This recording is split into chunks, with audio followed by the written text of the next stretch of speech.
Assalamualaikum warahmatullahi wabarakatuh. Perkenalkan, nama saya Andisa Atun Maryam dengan NIM akhir 159.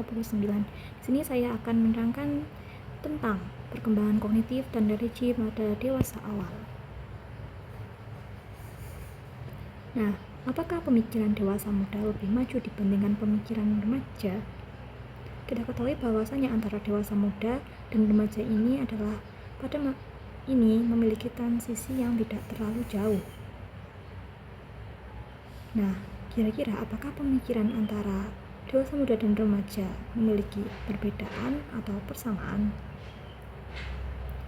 Jawabannya, menurut Piaget, cara berpikir antara remaja dan dewasa itu secara kualitatif itu sama. Yang dimaksud dengan kualitatif itu adalah ketika memasuki tahap formal operasional, yang mana tahap ini ditandai oleh cara berpikir yang lebih logis, abstrak, dan idealis. Nah, perbedaannya itu ada pada cara kuantitatif, yang mana dewasa awal itu memiliki pengetahuan yang lebih banyak dibandingkan remaja, karena tentu saja hidupnya itu lebih lama ya daripada masa remaja. Lalu bagaimana sih perkembangan kognitif pada dewasa awal?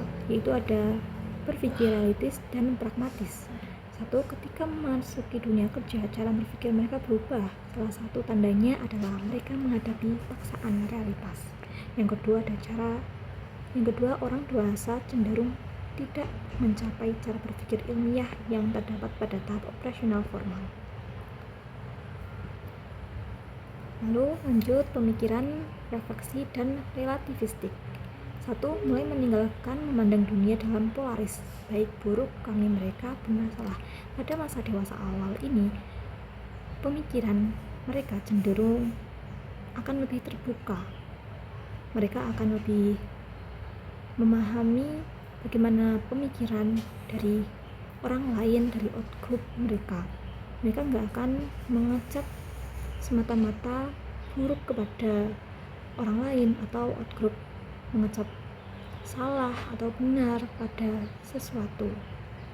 Nah, yang kedua ada mulai menyadari berbagai pendapat dan perspektif orang lain. Seperti yang dikatakan tadi, pada masa dewasa awal ini pemikiran itu sudah mulai terbuka. Dewasa awal cenderung akan lebih menyadari atau terbuka tentang perspektif orang lain mengenai suatu hal. Mereka tidak berpikir untuk selalu mengedepankan perspektif mereka sendiri. Nah, lalu bagaimana perkembangan religi dewasa awal? Yang pertama ada internalisasi keyakinan.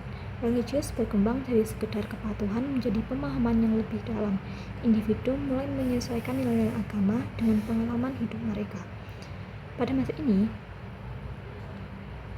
dewasa awal bukan hanya memahami tentang kewajiban-kewajiban keagamaan yang mereka lakukan, tapi mereka juga mulai memahami, merefleksi tentang ajaran-ajaran yang sedang mereka lakukan.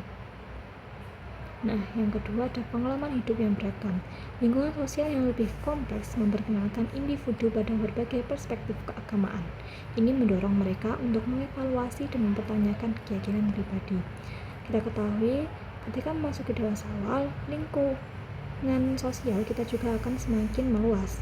Contohnya ketika kita masuk di dunia perkuliahan dan kita berkuliah di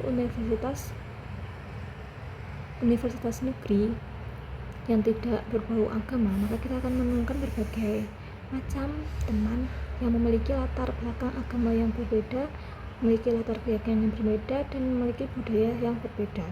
Ketika kita bertemu dengan mereka, kita cenderung akan mempertanyakan keyakinan kita ketika kita melihat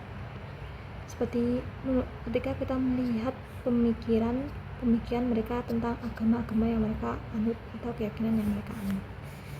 Saat inilah kita akan mengevaluasi dan mempertanyakan keyakinan pribadi. Lalu yang kedua adalah refleksi mendalam. Pengalaman hidup yang lebih kaya mendorong refleksi tentang makna hidup dan nilai-nilai keagamaan. Ini penjelasannya bersama dengan 2 poin yang saya jelaskan. Sekian dari saya mengenai materi perkembangan kognitif dan religi dewasa awal. Wassalamualaikum warahmatullahi wabarakatuh.